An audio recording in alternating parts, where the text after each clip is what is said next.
Our city in Modesto, at least, and our county is a relatively low tax county. Like if you look at the average taxes paid across California, we're on the lower end. So what we do is kind of ride the economic downturn. When things go bad here, one of the first things to be cut is parks and, things like that of that nature. And then as things recover, slowly that starts to rebuild, and then another thing will come along, and then we take another step back.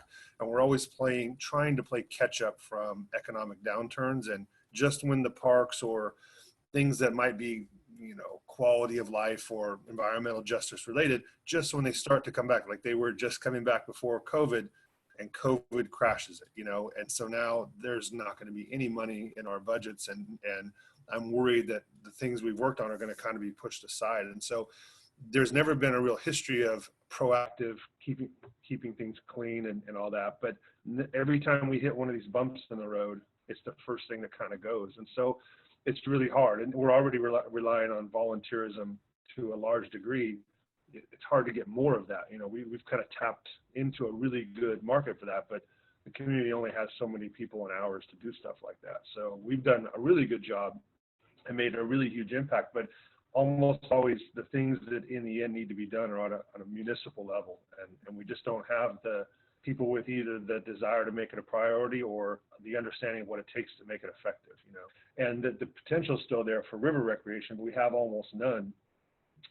But we can see that people would be willing to do it and care for the river more if we had better amenities. We don't have very good access to the river. It's hard to even tell people where should I park to go use and ride the trail. So we have a long way to go, but we've kind of, I guess, laid the groundwork for it to possibly happen. And if we don't, if the economic outfall from, the COVID and the shutdown isn't a horrible situation, we might be able to get through this and come out on the other side okay. Yeah. And hopefully, when people are sheltering in place, they realize, like you said, how necessary having local parks are, and that there is a local park. If we give it the resources that it needs, it could be something really beautiful. And already is beautiful. It just needs better routes to access, I guess. There's access if you want to walk or ride a bike, but also access if you want to be on the river. We have no fully operating boat launch access areas, and so you can't just put in the river and paddle down and then shuttle back. I mean, things that happen regularly on rivers that are used. There really isn't a place where the public can do that easily and straightforward and safely. We're really missing on all that, and so some of those projects are coming along.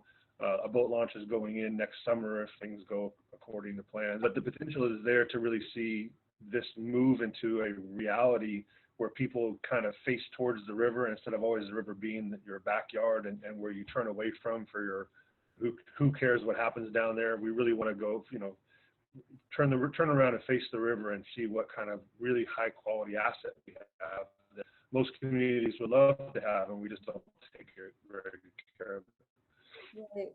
And what advice would you have for someone who would want to start a similar project? What we established were really clear goals and objectives. We made a mission statement. We said, here's what we want to do. We got that mostly right, so that our focus and our effort was on those things, and we developed measurement tools to be able to do that, so we could kind of see we were on track. So anytime you do a good job of making your goals clear and your planning clear and your purpose and your mission, networking with people to see who can help and who is willing to help, and building a team so you don't have to do everything on your own. Not only met some really nice people, but established relationships with great people who are interested in doing this kind of stuff. So you just have to kind of hustle and work. It takes a lot of work. That's the other thing if you want to start something like this. Being organized, if you're creative and can really sell it.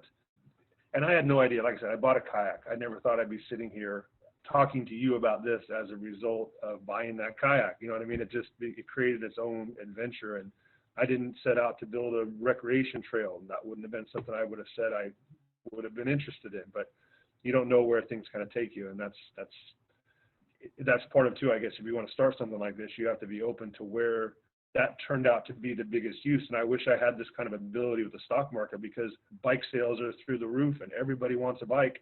and we just happen to be building a bike trail for the past 4 years, you know, so it's timed with, you know, with that. So some luck kind of goes along with it as well. Yeah, definitely. I love that. It all started with a kayak and a blue chair. Yeah. And Yeah. look at where you are now. Right. Five tons of garbage later. Yeah.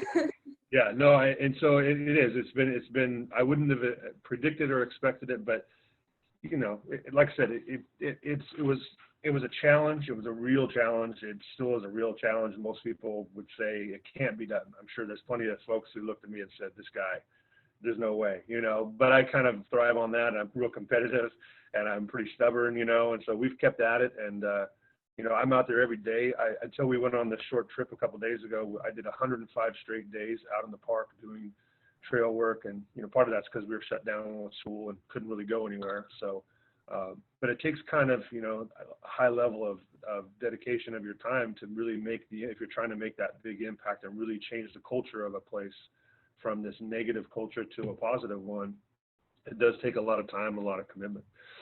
I just want to take the chance to say thank you. And this is the definition of grassroots action, of just seeing an issue, caring enough about it to really dedicate yourself and make the community better. It's really inspiring. And I'm glad we get to tell this story because it's so important, and it's possible. People can clean up their backyards and appreciate the nature that's been ignored all around us. But is there anything else you want to share?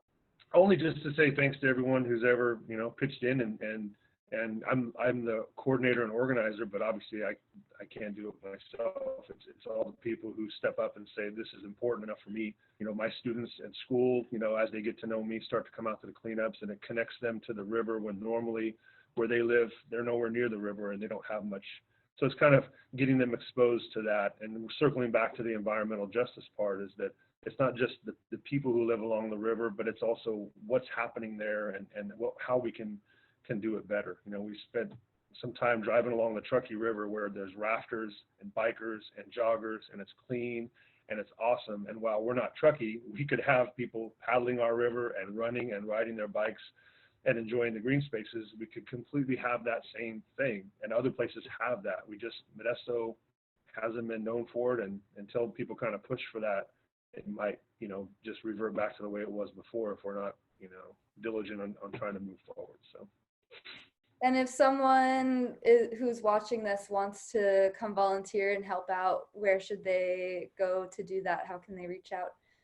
They could search on Google for Operation 9-2-99, like a date, and it should come right up. It's my old webpage from school, but it has all the information about when the next cleanup is, where the waiver forms are. There's a map. Obviously, right now we're shut down for a while, so I can update it. But right now we're just not doing cleanups until we get the go-ahead to do that. But all the information about the project is there, and all the stuff that I've kind of told you about, a little bit of the project's history through photos. I've taken thousands, you know, 10, 12, 15,000 photos of all the stuff that we've done. So there's kind of a place to see that information, but it's also kind of a clunky school website. So it's not, I need somebody to really, you know, make that more creative than it is. It's more of just to get the information out. So. Well, the info's there. That's the first thing that counts. Well, great. Thank you so much.